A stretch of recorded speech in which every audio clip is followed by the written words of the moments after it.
on just a minute because we're waiting on one other news crew.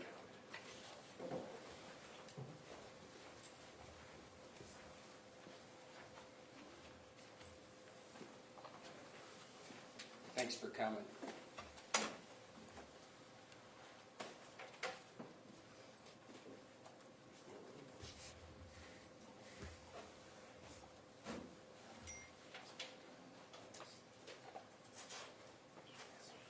Sheriff just wants to know our live feed is up. Okay, thank you.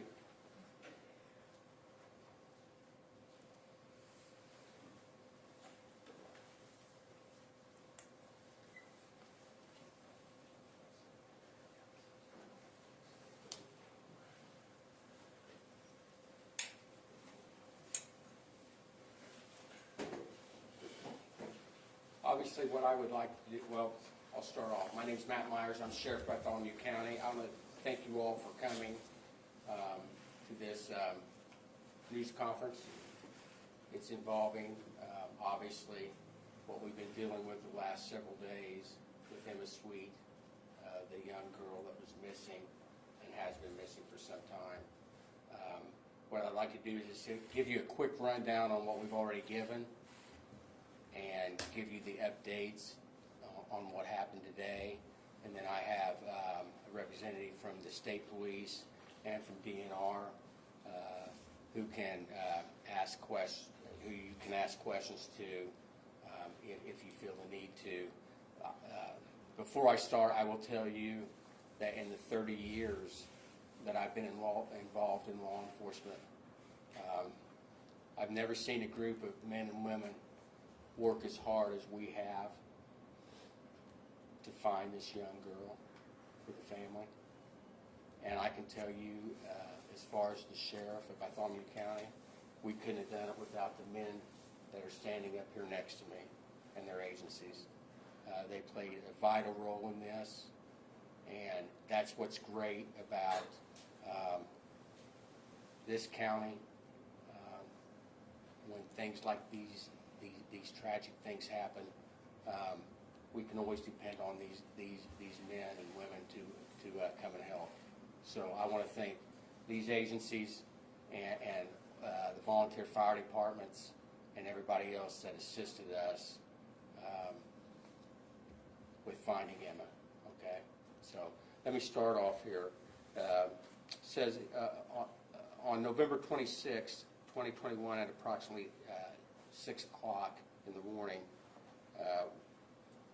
our department was dispatched to the 1700 block of Blessing Road, and that's off of Beatty Lane. We were dispatched there due to several duck hunters that were hunting on the East Fork of the White River, and they came upon a pickup truck that was submerged. As they got up closer to the truck, they located a male in that truck, and that male has later been identified as Jeremy Sweet, age 39, of Columbus. They rescued him from the vehicle. They took him to shore. EMS was called, and he was transported to the Columbus Regional Health, where he's currently being treated there for hypothermia and frostbite, and is my understanding he is in critical condition at this point. So that happened. When we originally had contact with Mr. Sweet, he indicated, basically gave two stories, but when we're investigating that, but one of the stories was that he did have his 2-year-old daughter Emma with him when he went off the embankment. Now, when I'm saying embankment, I'm talking about a 15 to 20 foot earth embankment that he went up over, and it appears that he probably got stuck as he was going over that embankment. But what he originally said was that he possibly had dropped his daughter off someplace prior to that incident happening, and then he said at the same time, there shortly after, that she was with him at the time he went in the water.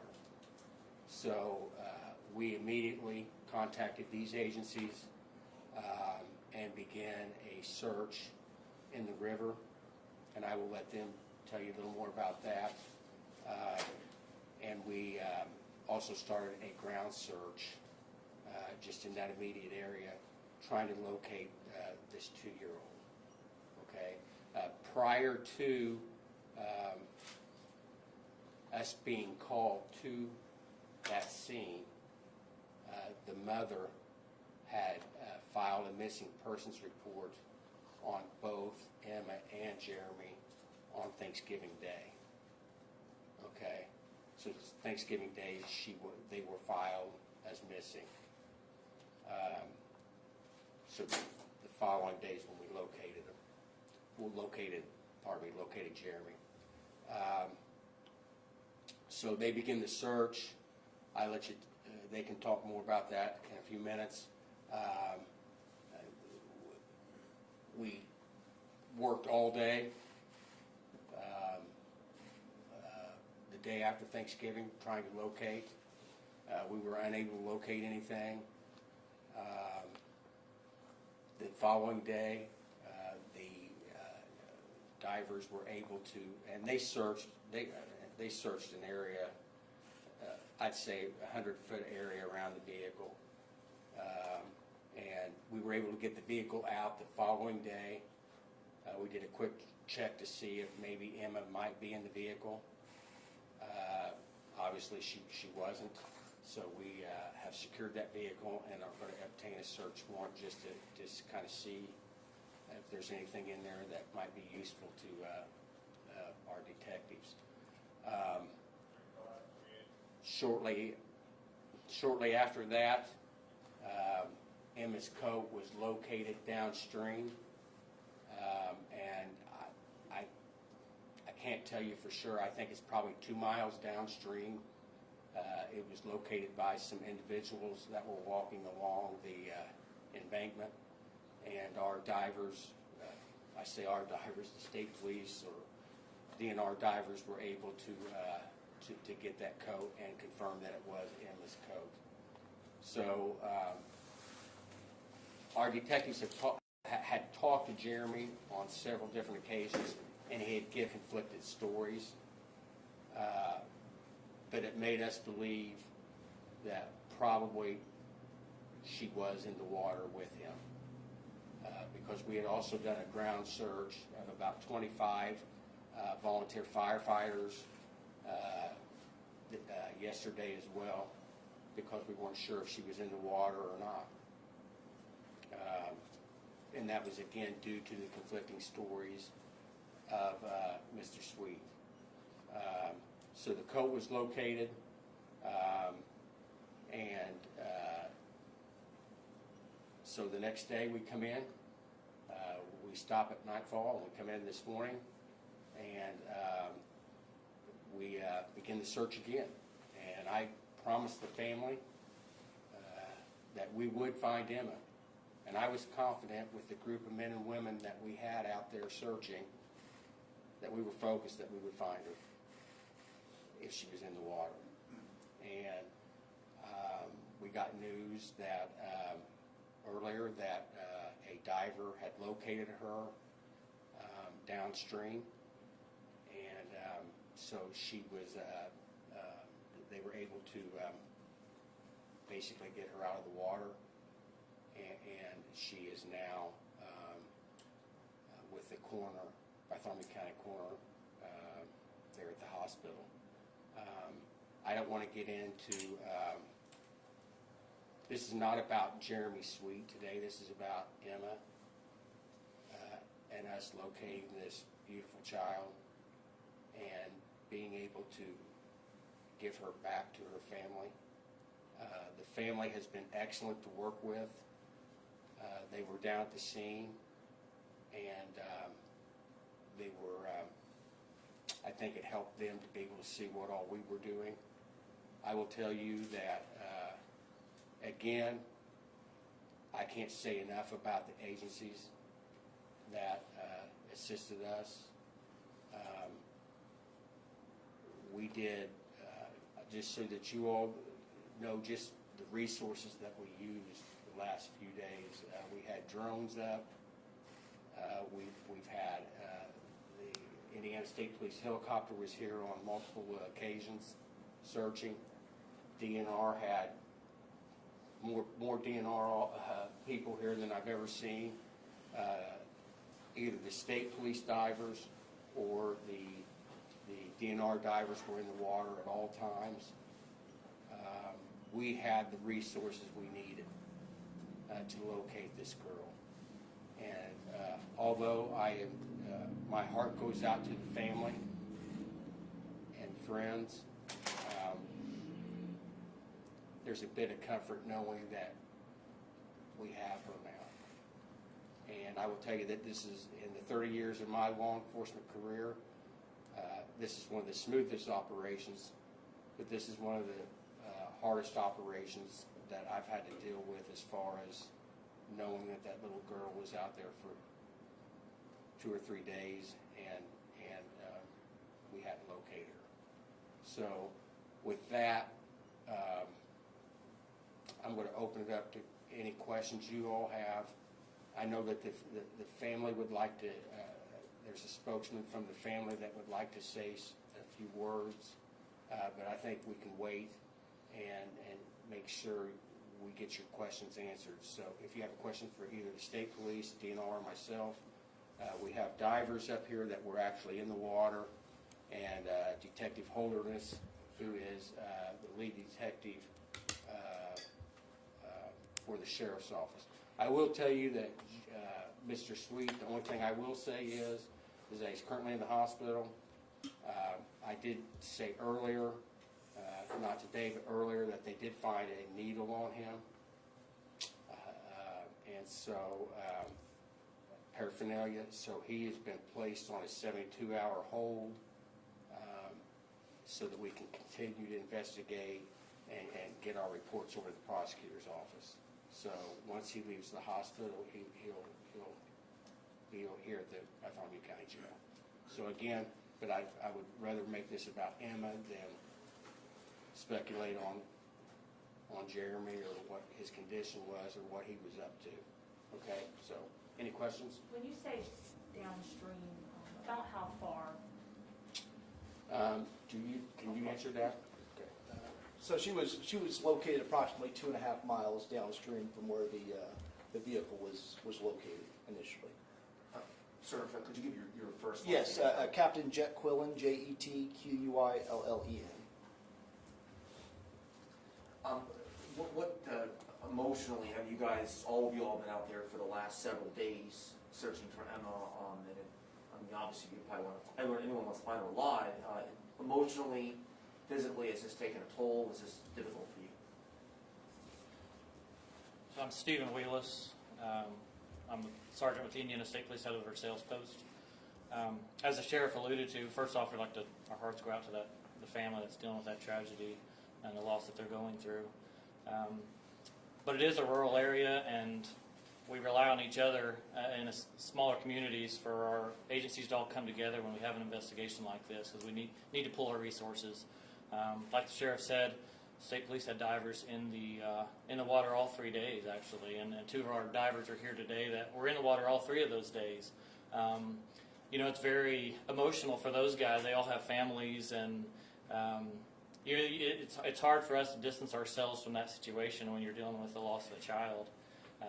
It's hard for those guys to not picture that being their child. So it's very taxing and tolling emotionally, and we certainly give them the resources and the opportunity to deal with that they'll undoubtedly go through from time to time. But a lot of man hours was put into this investigation, and definitely not the outcome we wanted. But hopefully, with the new information that's come up today, we'll be able to provide some of that closure to the family. Phrasing this, not focusing on Jeremy, but to get an idea of the area, because we can't get all the way back here to get video, but just is that Sweeting Road, does it come up to the White River? Is it a situation where if somebody theoretically was driving along it and was impaired, could they end up in the river? I guess kind of give us an idea of what the terrain looked like back there near where originally the vehicle was near the water. Do you want to answer? Yeah, so where there is access to the river back in that area, but it is a access that you would have to go off-road and drive over a barrier to get to the water. And not to get too far into the investigation, but obviously that is something that's being looked at, because it's not a scenario where you can just accidentally drive into it. Jen, how deep was the water where she was found, and can you tell us about what time she was found and how many divers were involved in the operation? I don't have those specific details right now, but I can get those to you, absolutely. Can you describe the conditions out there? Yeah, so obviously with the weather that we're experiencing now, search-wise, it's not the worst conditions, but anytime you're outside in the elements, in the water as the divers were, or in the boats, or walking along the shorelines, it does tax you a little bit. The water levels are decent. They're not fast-moving water. It's not flood stage, but having such a broad area to search, it is taxing on the personnel that's out there doing their job. And how much were there problems with trees in the water, debris in the water, all that sort of thing? Did that cause problems in searching for Emma? So anytime you are searching a moving body of water, a stream, a river, anything like that, you're going to have what we call strainers, small debris piles in those bodies of water. And those typically, it's just like if you're at home cooking and you are pouring out your spaghetti into a colander and strain it out. Those typically catch items. So obviously those do cause some obstacles for us. They're not always stable for divers to search. So we try to utilize sonar or anything like that we can try to mitigate any danger for our personnel. But as far as operating boats, they're obstacles for getting around when you're doing water-based searches. So yeah, those obstacles were there, and they were dealt with as we came upon them. Was she found in debris, or was she found by sonar, or was she found literally by a diver coming upon her? So she was located next to a debris pile.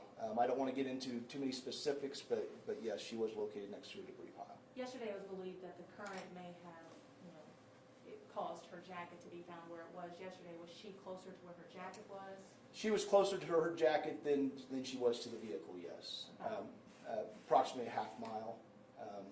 But yeah, anytime you're moving, moving water is unpredictable. It would be easy to say, yes, when we're looking for a person or an object in the water, we know exactly where it's going to be. But like I alluded with the strainers and the obstacles in the waters, those cause items to be, stopped or hung up or slowed down, and it's always unpredictable. You go off what you have known and dealt with in the past, and you try to make your best educated guess on how to search certain areas and eliminate those areas and move on. Just Sheriff, you may mention at the top, but what time specifically did you find her? I can't give you that time either. Okay. We can get that for you. I think it was probably sometime after 11, I think. But I can't say for sure, but I'll get that.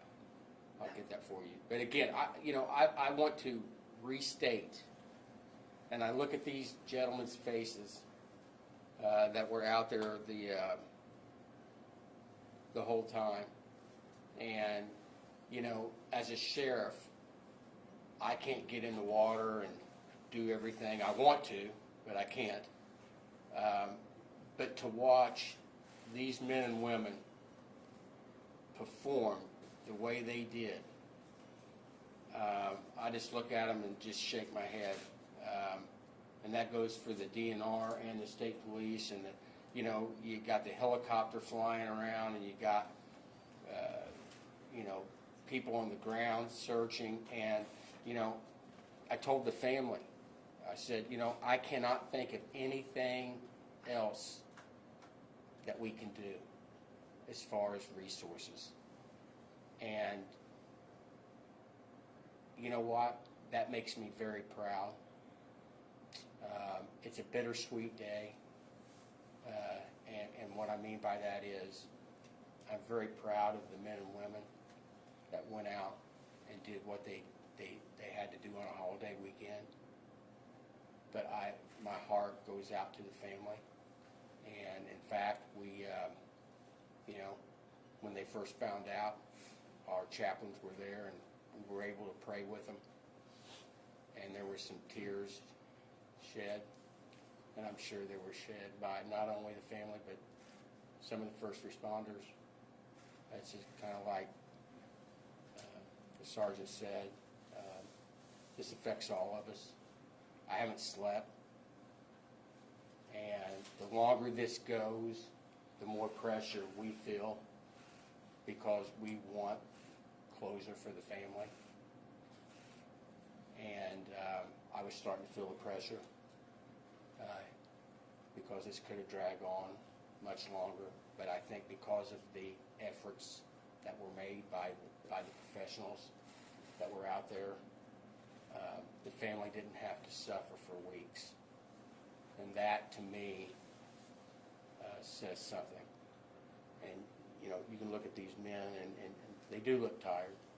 And do any of you two want to say anything about the, on behalf of the other people, or just that you weren't going to leave until you found her? I think they made up their mind they weren't going to leave until they found her. And that's the thing, you know. They're professionals, and I haven't even taken all this in yet, so I'm sure they haven't either. I'll have to go home and think about this for a while. But you know, I keep thinking about the family, and a beautiful, beautiful girl. Beautiful girl, but you know, she is in good hands. And I told the family, and the family has faith. Good family. And you know, that's the one aspect of the investigation. Now it goes into another aspect, and I'm not going to get into the other aspect of the investigation at this point. Today is Emma's day. And Emma will talk to us, and we'll find out more from her as this goes on. And we'll let Detective Holderness and the others continue with what they're doing. But you know, it's like I told you yesterday, we wouldn't meet again until we found her. Well, we're all here, and we found her. So, you know, I want to thank the community. We had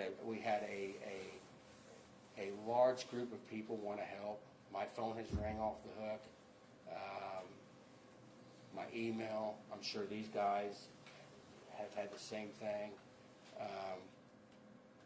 Just a lot of support and outpouring from the community for this family.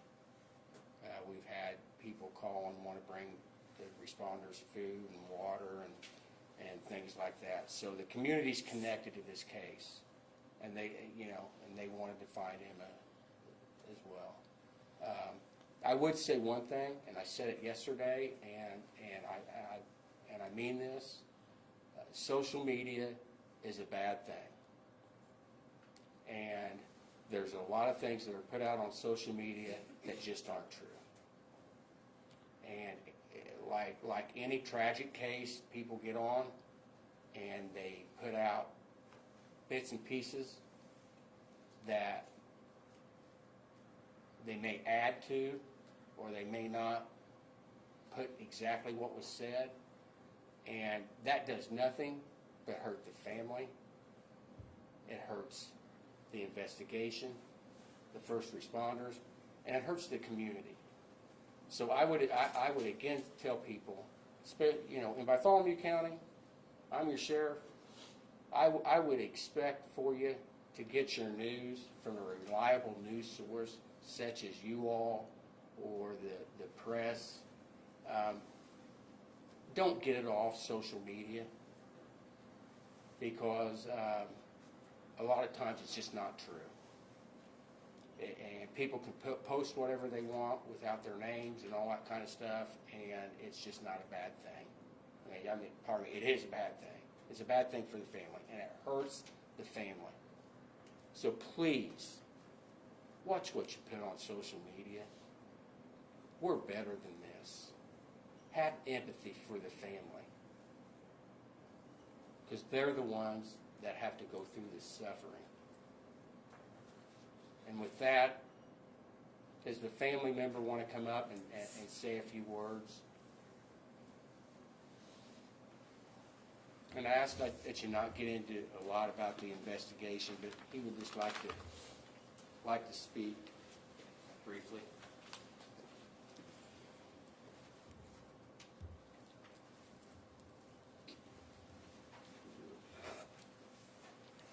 On behalf of my family, I just want to appreciate what all these agencies have done, all the resources they put into finding Emma and to bring her home.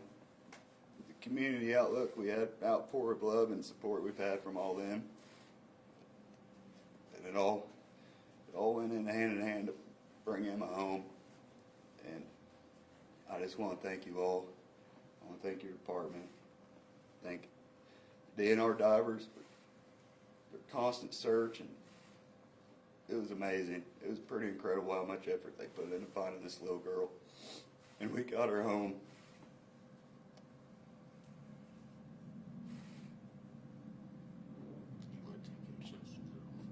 I'm not taking any questions. Is there anything else, Melissa? Okay. May we just have your name, sir? Brian O'Neill. Brian O'Neill, that is the uncle of Emma.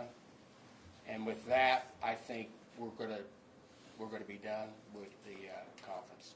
Okay. Thank you all for coming. Thank you for your continued coverage of this. And